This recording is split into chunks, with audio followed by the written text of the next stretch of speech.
Le modèle français d'intégration doit être revisité dans ses rapports avec les minorités religieuses. En effet, le modèle de l'universel républicain ou de l'intégration républicaine qui mettait en œuvre une idée d'intégration dans 3 domaines, le social, l'institutionnel, le culturel, a vécu. La France des 30 Glorieuses a connu une intégration harmonieuse. Cependant, avec les années 70 et 80, à la suite des phénomènes d'exclusion et de dissolution du tissu social, la fracture sociale apparaît. Il s'ensuit des apparitions de particularismes culturels, ethniques dans l'espace public et qui exigent reconnaissance et remise en cause de la nation comme horizon culturel. Les catégories sociales deviennent de plus en plus ethniques. On parle désormais des juifs, des musulmans, des catholiques. L'intégration des populations issues de l'immigration pose un problème et constitue un échec. L'islam devient l'identité commune pour des individus qui se vivent assignés à résidence dans l'habitat. Dans l'habitat social, ils s'estiment rejetés et interdits d'accès aux fruits de la modernité, puisque l'école publique laïque fonctionne mal. On commence à envoyer les enfants dans les écoles privées, par exemple écoles privées juives, avec la vague d'actes antisémites en France dès les années 2000, les juifs font appel à l'État afin d'assurer leur sécurité. Il y a donc une prise de distance avec l'idée même républicaine. Et puisque l'école publique laïque fonctionne mal, l'islam pénètre dans les diverses institutions, comme l'école publique déstabilisée par le voile islamique et la violence scolaire, ou la santé, ou la prison, et l'histoire est vécue par ces populations comme stigmatisantes. Le modèle social protecteur a vécu, puisque la mondialisation remet en cause aussi l'État-nation. Bref, il y a urgence de réinventer de nouvelles formes de vie sociale, de renouveler les concepts des institutions en essayant de les appliquer au sujet conscient et non sur des agents supposés incarner des valeurs universelles, et surtout apprendre à toute la population le vivre ensemble avec nos différences. Et le judaïsme, me diriez-vous dans tout cela? Le judaïsme peut-il s'épanouir dans un système républicain laïque? La laïcité laisse-t-elle libre cours à l'exercice du culte, à l'édification de la personnalité spirituelle et culturelle et communautaire juive? Comment faire cohabiter harmonieusement laïcité et liberté religieuse? Par rapport à la laïcité, le judaïsme ne connaît pas de graves problèmes. Les juifs minoritaires dans les pays de la dispersion n'ont ni la volonté, ni les moyens, ni l'ambition d'exercer une hégémonie de pouvoir quelconque au sein des sociétés dans lesquelles ils évoluent. Le judaïsme voit la laïcité de l'État d'un bon œil. Il n'a rien à attendre d'un État sous emprise de l'Église ou de l'islam. Depuis 2000 ans, et l'exil des Juifs et leur dispersion dans les différents pays du monde, le judaïsme a toujours distingué l'autorité civile et l'autorité religieuse.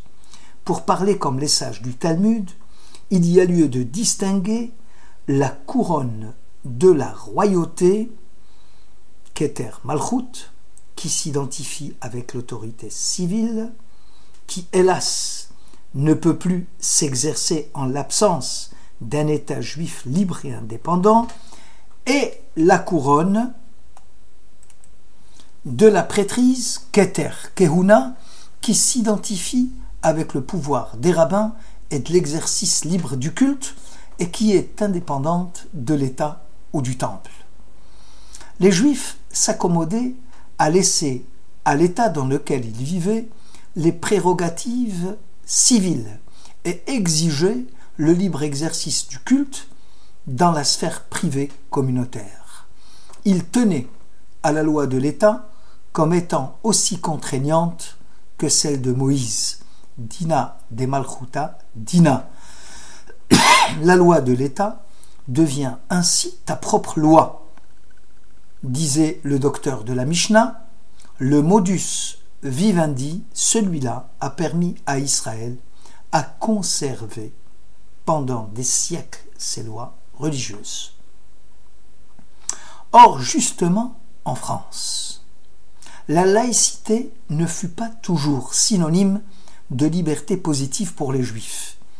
Dès sa première version, loi 1802, suivie de la loi 1905, le principe de la liberté religieuse privait les Juifs de leur identité culturelle, de leur légitimité historique, de leur légitimité intellectuelle. Qui d'entre nous, quand nous étions sur les bancs de l'école publique laïque, a entendu parler de l'histoire juive ou de la culture juive dans les années 50-60? Ce fut le blackout total sur la culture biblique et l'histoire juive. Les choses, aujourd'hui, évoluent lentement. À l'absence accordée aux élèves lors de quelques fêtes religieuses juives aujourd'hui, succède une rentrée scolaire le jour même de Rosh Hashanah, nouvel an du calendrier hébraïque et fête juive solennelle. Au libre exercice du culte et des lois sur l'abattage rituel se succèdent des déclarations tonitruantes dénonçant des pratiques ancestrales démodées. Dans la mesure où la laïcité renvoie l'acte de foi à la liberté individuelle, elle est par conséquent la plus favorable à l'épanouissement de la foi. C'est dans l'idéal démocratique que la foi sera inventée une bonne écoute de la Bible pour toute l'humanité. La figure de la laïcité ouverte, qui consiste à faire entrer le judaïsme dans la légitimité de l'intelligence et de la culture, c'est ce que le judaïsme peut espérer de mieux. En tant que juif, je dois revenir à ma mémoire. Zachor al tishkar, souviens-toi, n'oublie pas ta mémoire. Parce que ma quête de sens est toujours précédée. Cependant, je dois construire une distance juste avec mon passé pour éviter une répétition ou une rupture avec celui-ci. Il s'agit dans le cadre de la laïcité de créer un rapport harmonieux avec ma propre culture, dans la durée, avec cette part de la tradition notamment religieuse qui est en moi, qui y survit et qui est constamment menacée. La mémoire, comme la foi, fait partie de mon refoulé culturel, de mon identité propre. Si elle est bien restaurée, elle m'ouvre la voie vers une existence sensée. Pour nous, les Juifs, il n'y a pas lieu d'imposer la religion à la société. Toutefois, le repli sur soi, dans des communautés de croyants cloisonnés, est néfaste, car il devient le refuge d'une spiritualité désincarnée. Or, le critère fondamental de toute vie spirituelle juive est la vie au sein de la communauté, au sein de la cité, ici et maintenant. Et toute spiritualité désincarnée est délestée de l'histoire et du monde social, puisqu'elle dissimule le message de la Bible.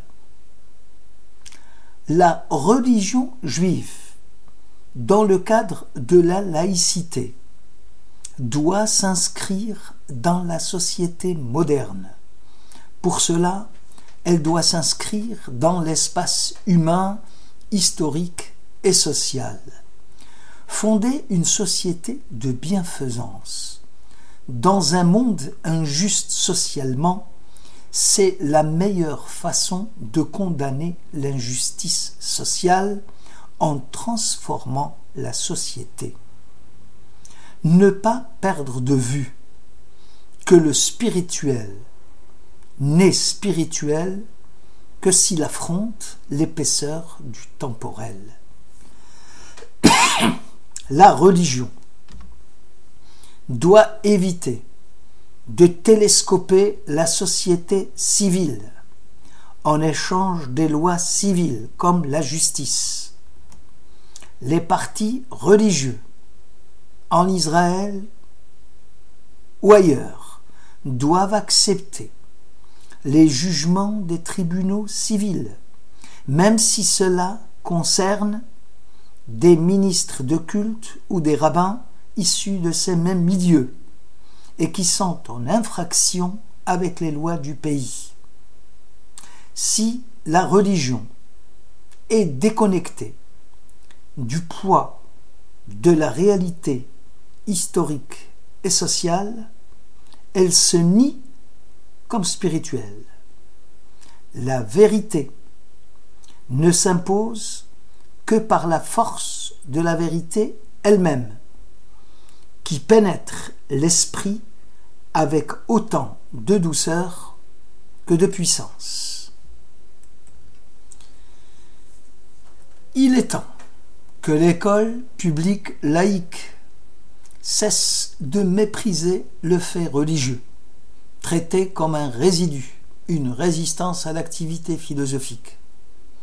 Le symbole religieux et le sens du fait religieux permettent d'explorer mon rapport avec une réalité que je ne sais pas penser, parce qu'elle est de l'ordre de l'intuition existentielle, une expérience réelle de l'âme humaine qui échappe à la philosophie. Prenons le cas du récit du patriarche Abraham, ou l'expérience de la foi qui peut susciter un questionnement philosophique. Dieu parle à Abraham, Dieu parle à l'homme, celui-ci est libre de répondre. Dieu lui dit de partir, de quitter sa maison natale. La foi exile l'homme, bouleverse son existence. Elle est épreuve, elle est chemin de vie. Dieu lui parle de la ligature d'Isaac. Ici, il y a risque de la fausse image de Dieu, l'image du Moloch sanguinaire. Voilà comment on peut réconcilier la foi dans le cadre de l'école républicaine laïque.